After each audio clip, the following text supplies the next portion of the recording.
Friends, कैसे हैं आप सब। थर्ड ईयर आज का जो क्लास है ये क्लास 8 का ज्योग्राफी का चैप्टर हम लोग डिस्कस करेंगे, जहाँ पे हम लोग एमसीक्यू करेंगे। तो चलिए हम लोग स्टार्ट करते हैं आज का क्लास। तो ये आज का पहला चैप्टर है आपका संसाधन। तो देखिए इससे रिलेटेड जो भी आपका एमसीक्यू होगा हम लोग आज के क्लास में डिस्कस करेंगे।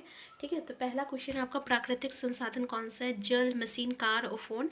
तो आपका क्वेश्चन मतलब चैप्टर का नाम है संसाधन। तो ऑब्वियसली कुछ कुछ क्वेश्चन बहुत ही ईजी है, क्योंकि चैप्टर ही आपका जो है आप बस एक बार पढ़ लीजिएगा तो ये यहाँ से जितने भी क्वेश्चन आते हैं आपके एग्जाम में वो सॉल्व हो जाएगा। ठीक है, तो संसाधन हमें तो पता है कि संसाधन होता क्या है। तो संसाधन दो तरीके की होती है, एक प्राकृतिक होती है, एक मानव संसाधन होती है। तो प्राकृतिक संसाधन जो कि नेचर के द्वारा दिया गया है।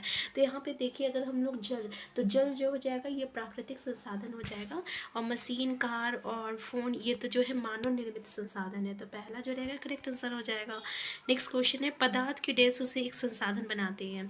ठीक है, अब पदार्थ के मान लीजिए आपका कोई चीज़ है। ठीक है, अगर आप उसको यूज़ ही नहीं कर रहे हो, उसको उपयोग ही नहीं कर रहे हो, तो उसे संसाधन वो बन ही नहीं सकता है। तो पदार्थ की जो उपयोगिता होती है ना उसे संसाधन बनाती है।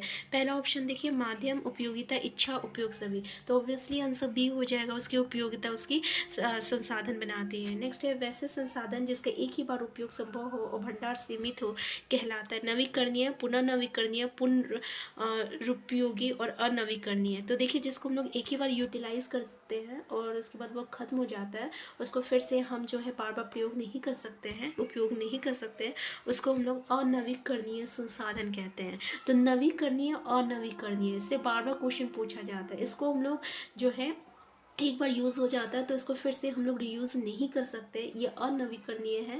नवीकरणीय जिसको हम लोग बार बार प्रयोग कर सकते हैं, बार बार जिसको हम लोग क्रिएट कर सकते हैं, वो नवीकरणीय होता है। ठीक है, नेक्स्ट है प्रौद्योगिक संसाधन क्या है। मानव निर्मित, मानक और संभाव और प्राकृतिक। तो ऑब्वियसली प्रौद्योगिक संसाधन जो होता है ना, मानव निर्मित जो भी संसाधन होती है उसको हम लोग प्रौद्योगिक संसाधन कहते हैं। आंसर ए हो जाएगा। नेक्स्ट है संसाधनों के संबंध में मूल्य का क्या अर्थ है। महत्व है, मात्रा है, आपका मांग है और पूर्ति है। तो ऑब्वियसली संसाधन का मूल्य कब बढ़ता है, जब उसका महत्व बढ़ता है। जैसे जैसे जिसका जितना ज़्यादा डिमांड रहता है ना उतना ही ज़्यादा उसका जो है प्राइस बढ़ता है। डिमांड कम हो जाता है तो प्राइस भी कम हो जाता है। तो आंसर ये हो जाएगा। नेक्स्ट क्वेश्चन है वैसे संसाधन जिनकी प्रकृति शीघ्रता से नवीकरण कर लेता है कहलाता है श्रहित, और नवीकरणीय, नवकरणीय। तो देखिए उसको हम लोग पुनः जो है रीयूज कर सकते हैं। ठीक है, तो उसको हम लोग क्या कहेंगे, नवीकरणीय कहेंगे। आंसर सी हो जाएगा। नेक्स्ट क्वेश्चन है निम्नलिखित में से कौन सा मानव निर्मित संसाधन है। तो अभी हम आपको प्राकृतिक संसाधन और मानव निर्मित संसाधन दोनों का डिफरेंस बताए थे कि दोनों है क्या। ठीक है, तो यहाँ पे देखिए पहला ऑप्शन है कैंसर उपचार की औषधियाँ, झरने का जल, उष्णकटिबंधीय वन और इनमें से कोई नहीं। तो हमारा जब देखिए झरने का जल, उष्णकटिबंधीय वन, ये तो सब आपका प्राकृतिक हो गया। तो कैंसर उपचार की जो औषधि है ये तो मानव निर्मित है। तो पहला जो रहेगा करेक्ट आंसर हो जाएगा, आंसर है। नेक्स्ट है किसी की खोज से खाना पकाने की पद्धति, किसकी खोज से, अन्य प्रक्रियाओं का प्रचलन हुआ, आग, पहिया, मिट्टी। तो आंसर आग हो जाएगा। अब देखिए चैप्टर में कुछ कुछ क्वेश्चन जो रहता है इजी हो जाता है, लेकिन चैप्टर फिर भी पढ़ना बहुत ज़रूरी है, क्योंकि आगे हम लोग देखेंगे कि कुछ क्वेश्चन ऐसे होते हैं जिसको अगर आप नहीं पढ़िएगा तो वो आपके लिए इजी नहीं होगा। नेक्स्ट है कौन से दो कारक पदार्थों को संसाधन में परिवर्तित करते हैं। समय, प्रौद्योगिकी, समस्या। तो ऑब्वियसली समय और प्रौद्योगिकी जो होती है ना, ये जो है किसी भी पदार्थ को जो है संसाधन में परिवर्तित करती है। तो आंसर डी हो जाएगा। नेक्स्ट है जैव संसाधन होते हैं। जीव, जंतुओं से व्युत्पन्न जैव संसाधन जिसमें जीव होती है। ठीक है, जो लिविंग है, और अजैव जो कि जो लिविंग नहीं है, निर्जीव। ठीक है, जो लिविंग नहीं है उसको हम लोग क्या कहते हैं, निर्जीव वस्तु कहते हैं, नॉन लिविंग। तो यहाँ पे जैव संसाधन मतलब समझ में आ रहा है जंतु से जो उत्पन्न हुआ होगा जीव। पहला जो रहेगा करेक्ट, देखिए पहला है जंतुओं से व्युत्पन्न, मनुष्यों द्वारा निर्मित, निर्जीव वस्तु से उत्पन्न। तो पहला जो रहेगा करेक्ट आंसर हो जाएगा हमारा। नेक्स्ट क्वेश्चन है संसाधनों का कौन सा प्रकार उचित है। प्राकृतिक, मानव निर्मित, मानव उपयोग सभी। तो भाई ये सभी संसाधन हमारे लिए उपयुक्त हैं। नेक्स्ट क्वेश्चन है नवीकरणीय संसाधन को उदाहरण इनमें से कौन सा है। सौर ऊर्जा, पवन ऊर्जा, कोयला, बायोगैस। तो नवीकरणीय क्या हो गया, एक बार खत्म हो जाएगा फिर से उसको हम लोग क्रिएट जो है यहाँ पे क्या बोल रहा है, नवीकरणीय संसाधन का उदाहरण इनमें से कौन सा नहीं है। अच्छा, क्रिएट नहीं कर सकते हैं, ठीक है ना, उसको हम लोग क्या कहेंगे, अनवीकरणीय कहेंगे, ठीक है। नवीकरणीय जिसको हम लोग बार बार क्रिएट कर सकते हैं, यानी बार बार यूटिलाइज कर सकते हैं, बार बार कंज्यूम कर सकते हैं, बार बार रीयूज कर सकते हैं। तो यहाँ पर सौर ऊर्जा, पवन ऊर्जा और आपका बायोगैस जो है ये नवीकरणीय हो गया, और ये कोयला जो है ये अनवीकरणीय हो गया, ठीक है। आंसर सी हो जाएगा। नेक्स्ट है, किसी विचार अथवा आविष्कार पर एकमात्र अधिकार को क्या कहते हैं? स्वयंभू, पेटेंट, प्रयोज्यता। तो नेक्स्ट तो दिया ही नहीं है, तो देख लीजिएगा, उसको हम लोग पेटेंट कहते हैं। आंसर बी हो जाएगा। नेक्स्ट है, लद्दाख में पाया गया यूरेनियम उदाहरण। अब देखिए, लद्दाख में पाया जा रहा है, किसी एक जगह पे पाया जा रहा है, ठीक है। वास्तविक संसाधन, संभाव्य संसाधन, नवीकरणीय, सर्वव्यापक। तो किसी एक जगह पाया जा रहा है, ये क्या हो जाएगा आपका? संभाव्य संसाधन हो जाएगा। नेक्स्ट है, इनमें से कौन अनवीकरणीय संसाधन का उदाहरण नहीं है? पेट्रोलियम, कोयला, वन और प्राकृतिक गैस। तो ये जो वन है ना, ये आपका अनवीकरणीय उदाहरण नहीं है, ठीक है। इनमें से कौन सा अनवीकरणीय संसाधन का उदाहरण नहीं है? तो ऑब्वियसली वन जो है, वन तो अनवीकरणीय नहीं है, ये नवीकरणीय है, ठीक है। नेक्स्ट है, तो ये जो क्वेश्चन होता है ना, नवीकरणीय अनवीकरणीय, बहुत ही सोच समझ के दीजिएगा, क्योंकि एग्जाम में यहाँ पे काफ़ी कन्फ्यूजन क्रिएट होता है। नेक्स्ट है, क्या सभी संसाधन मूल्यवान होते हैं? हाँ, नहीं, कुछ होता है, कुछ नहीं होता है। बिल्कुल सही बात है, आंसर सी हो जाएगा। नेक्स्ट है, वैसे संसाधन जिसकी मात्रा ज्ञात हो और वर्तमान में उपयोग किया जाता है, उसको हम लोग क्या कहते हैं? संभाव्य संसाधन, वास्तविक संसाधन, संरक्षित संसाधन और इनमें से कोई नहीं, तो इसको हम लोग वास्तविक संसाधन कहते हैं। आंसर बी हो जाएगा। नेक्स्ट है, प्रयोज्यता शब्द का अर्थ क्या होता है? महत्व होता है, इच्छा होता है, आवश्यकता होता है, या उपयोगिता होता है? तो उपयोगिता होता है, ठीक है। नेक्स्ट है, निम्नांकित में अनवीकरणीय संसाधन कौन है? सौर ऊर्जा, पवन ऊर्जा, पेट्रोलियम, भूमिगत ऊर्जा। तो यहाँ पे देखिए, अनवीकरणीय, तो ऑब्वियसली पेट्रोलियम अनवीकरणीय उदाहरण हो जाएगा, ठीक है। तो क्वेश्चन अच्छे से पढ़ लीजिएगा कि क्वेश्चन क्या बोल रहा है, इसमें से अनवीकरणीय संसाधन कौन है, ठीक है। नेक्स्ट क्वेश्चन है आपका, निश्चित स्थानों में पाए जाने वाले संसाधन को कहते हैं सर्वसुलभ, सर्वव्यापक, स्थानिक, सर्वमान्य। किसी एक स्थान पे, जो कि हर एक स्थान पे नहीं पाया जाता, उसको हम लोग स्थानिक कहेंगे। जैसे कोयला हर जगह नहीं पाएगा, यूरेनियम हर जगह नहीं मिलेगा। फिर उसके बाद अगर हम लोग देखें तो हीरा, डायमंड हर जगह नहीं निकलता है, तो स्थानिक हो गया ये सब। नेक्स्ट है, नवीकरणीय संसाधन क्या है? सौर ऊर्जा, पवन ऊर्जा, जल और उपयोग सभी। तो देखिए, नवीकरणीय ये सभी चीज़ जो है नवीकरणीय ऊर्जा है, आंसर डी हो जाएगा। नेक्स्ट है, अजैव संसाधन कहलाते हैं। तो अजैव और जीव, जैव हम बताए थे ना, जैव जो लिविंग और अजैव जो नॉन लिविंग। तो यहाँ पे अजैव संसाधन जो निर्जीव वस्तु से निर्मित है, जो मानव निर्मित है, जो जीव जंतुओं से निर्मित है। तो ऑब्वियसली जो निर्जीव वस्तुओं से जो निर्मित होती है उसको अजैव संसाधन कहते हैं। नेक्स्ट है, मानव निर्मित संसाधन कौन सा है? कार है, जल है और आपका वायु है, मृदा है। तो ये जो कार है, बस यही जो है आपका मानव निर्मित संसाधन है। तो नेक्स्ट क्वेश्चन है, वैसे संसाधन जो सभी जगह पाए जाते हैं। देखिए, ऐसा क्वेश्चन पूछा जाता है, ठीक है। जैसे अभी हम लोग देखें, जो सभी जगह पाया जाता है उसको स्थानीय, सर्वव्यापक, ये क्वेश्चन जो है बार बार पूछा गया है सीटेट में, तो उसको हम लोग सर्वव्यापक संसाधन कहते हैं, जो हर जगह पाया जाता है, ठीक है। नेक्स्ट क्वेश्चन है, प्रत्येक वस्तु जिसका उपयोग आवश्यकता को पूरा करने के लिए किया जाता है उसे क्या कहते हैं? तो ऑब्वियसली अगर हम लोग उसका उपयोग कर रहे हैं अपने आवश्यकता को पूरा करने के लिए, तो उसको हम लोग संसाधन, विकास, जरूरत, उपयोग सभी क्या कहेंगे? उसको हम लोग संसाधन कहेंगे। आंसर है, पहले ही हम लोग डिस्कस किए थे, किसी भी वस्तु का उपयोगिता ही उसको संसाधन बनाता है ना। तो पहला जो रहेगा ये इसका करेक्ट आंसर हो जाएगा, आंसर ए हो जाएगा। नेक्स्ट क्वेश्चन है आपका, संसाधन में परिवर्तन लाने वाले कारक कौन से? समय है, प्रौद्योगिकी है। तो आंसर हमारा सी हो जाएगा, ये दोनों हैं, पहले भी डिस्कस किए हुए क्वेश्चन। नेक्स्ट है, निम्न में से कौन स्थानिक संसाधन नहीं है? जल, लोहा, अब्रहक और आपका मैग्नीज। तो ये जो है जल, ये स्थानिक संसाधन नहीं है, क्योंकि स्थानिक वो जो किसी एक जगह पाया जाता है, जल तो हर जगह पाया जाता है ना, तो ये स्थानिक नहीं होगा, है ना। नेक्स्ट क्वेश्चन है आपका कि मानव स्वयं में एक क्या है? विकास है, ह्रास है, संसाधन। तो मानव संसाधन हम लोग पढ़ रहे हैं, तो ये स्वयं में एक संसाधन हो जाएगा, आंसर सी हो जाएगा, ठीक है। नेक्स्ट क्वेश्चन है, तो ये था पहला चैप्टर। पहला चैप्टर देख सकते हैं काफ़ी इजी था, और कुछ कुछ टर्म्स जो थे इसमें से आपको पढ़ना है, बस एक बार चैप्टर को गो थ्रू करना है।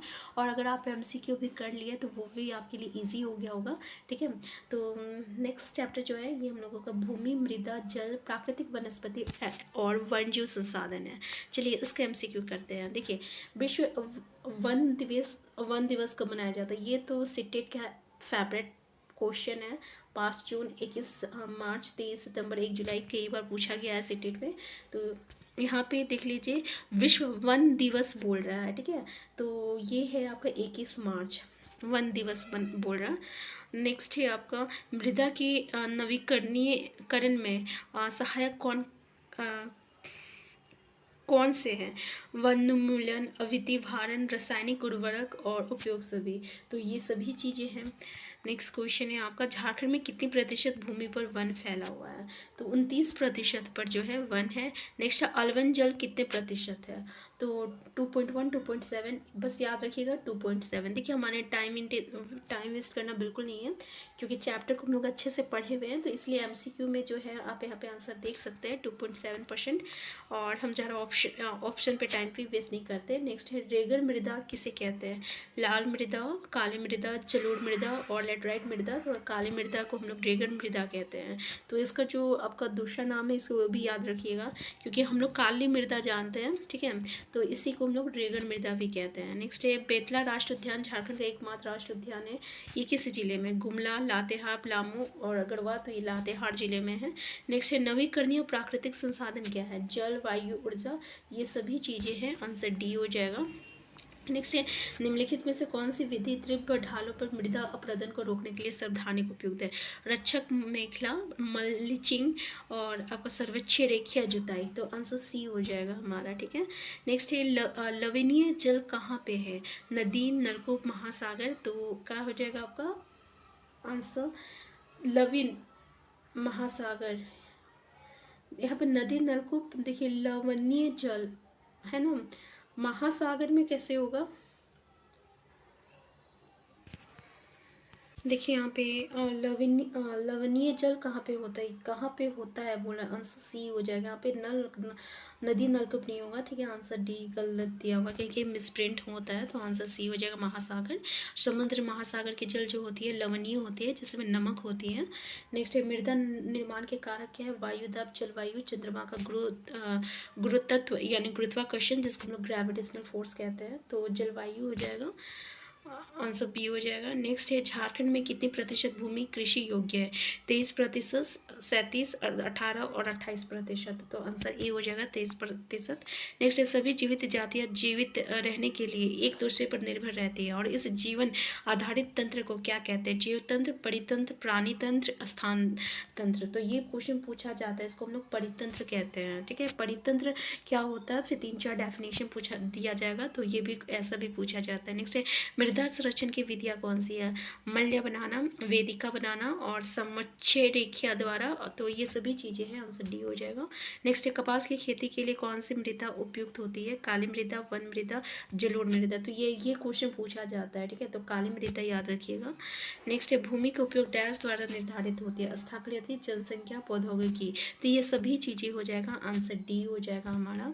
नेक्स्ट क्वेश्चन है ढक्कन पठार पर कौन सी मृदा पाई जाती है? जलोढ़ मृदा, काली मृदा, उड़सर मृदा। तो काली मृदा पाया जाता है ढक्कन पठार पर। नेक्स्ट है जल ग्रह किसे कहते हैं? पृथ्वी, मंगल, शुक्र। तो पता है आपको, पृथ्वी को हम लोग जल ग्रह कहते हैं, तो आंसर ए हो जाएगा। नेक्स्ट क्वेश्चन है रक्षक मेखलाएं कहाँ लगाई जाती है? शुष्क प्रदेश में, उच्च पर्वतीय भाग, पहाड़ी प्रदेश, या पहाड़ी प्रदेश, वन प्रदेश। तो शुष्क प्रदेश में लगाया जाता है। नेक्स्ट विश्व की कितनी प्रतिशत भूमि कृषि योग्य है? तो 11% भूमि जो होती है वो आपका कृषि योग्य है विश्व का। नेक्स्ट है सामुदायिक भूमि पर किसका अधिकार होता है? व्यक्ति का, महिला, सरकार का। तो सामुदायिक समाज का होता है, ठीक है, आंसर डी हो जाएगा। नेक्स्ट है डैश और डैश मृदा संसाधन के लिए 2 मुख्य खतरे हैं? मृदा अपरदन और क्षीणता और जैविक खाद। तो हमारा आंसर डी हो जाएगा। नेक्स्ट क्वेश्चन है शंकुधारी वन की लकड़ियाँ होती है कठोर, मुलायम, कठोर या मुलायम। तो ये आपका कठोर और मुलायम दोनों होता है शंकुधारी वन की लकड़ियाँ। नेक्स्ट है आपका विश्व वनस्पति को कितने भागों में बांटा गया है? 1, 2, 3। तो 4 भागों में बांटा गया है। नेक्स्ट है उच्च तापमान और अधिक वर्षा वाले क्षेत्रों में मृदा पाई जाती है? जलोढ़ मृदा, लेटराइट मृदा, वन मृदा। तो आपको याद रखिएगा लेटराइट मृदा जो है आपका उच्च तापमान और अधिक वर्षा जहाँ होता है वहाँ पे लेटराइट मृदा पाया जाता है। नेक्स्ट है भारत की कितनी प्रतिशत भूमि कृषि योग्य है? तो तो यहाँ पे देखिए भारत की कितनी प्रतिशत, तो आंसर बी हो जाएगा। इससे पहले विश्व था ना, आंसर बी हो जाएगा 57%। इससे पहले देखिए क्वेश्चन क्या था कि कितने प्रतिशत, विश्व की कितनी प्रतिशत है, ठीक है। तो ये विश्व बोला है, ये भारत बोला है, तो दोनों क्वेश्चन को अच्छे से देख लीजिएगा ना। नेक्स्ट क्वेश्चन है,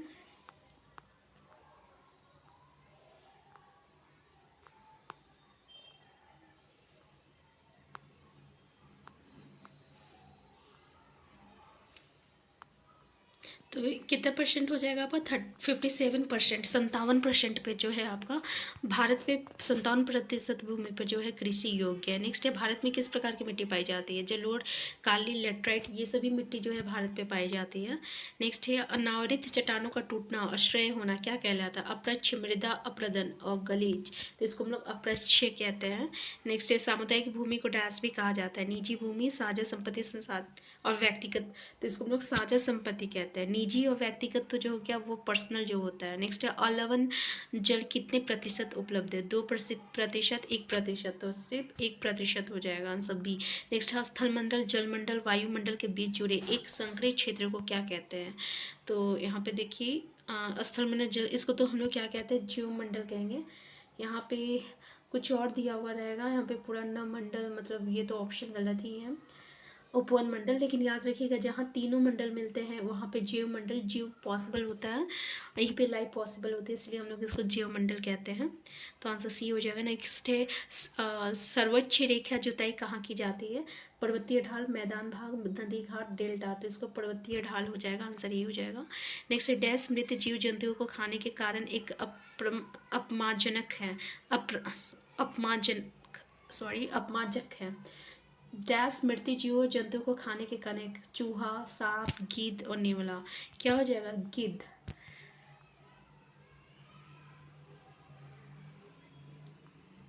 नेक्स्ट क्वेश्चन है, भारत में मृदा के कितने प्रकार है, 3 है, 6 है, 8 है, 5 है, तो कितने प्रकार है, तो याद रखिएगा भारत में मृदा के कितने प्रकार हैं। ऐसे तो हम लोग जानते हैं कि 6 प्रकार होता है, तो भारत में कितने प्रकार है जल्दी बताइए। तो यहाँ पे देख सकते हैं कि भारतीय कृषि अनुसंधान के अनुसार भारत में 8 प्रमुख प्रकार की मिट्टी पाई जाती है, जलोढ़ मिट्टी, काली मिट्टी, लाल मिट्टी, लेटराइट मिट्टी, फिर रेगिस्तानी, फिर वन और पर्वतीय, पीट और दलदली तथा लवणीय और क्षारीय मिट्टी पाई जाती है, तो 8 प्रकार की मिट्टी पाई जाती है, ठीक है। यहाँ पे आपका 3, ये तो गलती से ही मिसप्रिंटिंग दिया होगा, 8 प्रकार की मिट्टी पाई जाती है, आंसर सी हो जाएगा। नेक्स्ट क्वेश्चन है आपका, रेशम कहाँ से प्राप्त किया जाता है, चीड़ के पेड़ से, ताड़ के पेड़ से, शहतूत से, तो ये भी क्वेश्चन पूछा जाता है, तो इस शहतूत से पाया जाता है। तो आज का क्लास में यहीं तक रखते हैं, हम फिर मिलते हैं नेक्स्ट क्लास में, और नेक्स्ट क्लास में हम लोग इससे आगे का हम लोग चैप्टर डिस्कस करेंगे। हमारे ज्योग्राफी में क्लास 8 में आई थिंक 6 चैप्टर है, तो 2 चैप्टर हम लोग का कंप्लीट हो चुका है। आगे का क्लास हम लोग जो है नेक्स्ट क्लास में डिस्कस कर, आगे का चैप्टर हम फिर मिलते हैं नेक्स्ट क्लास में। Thank you.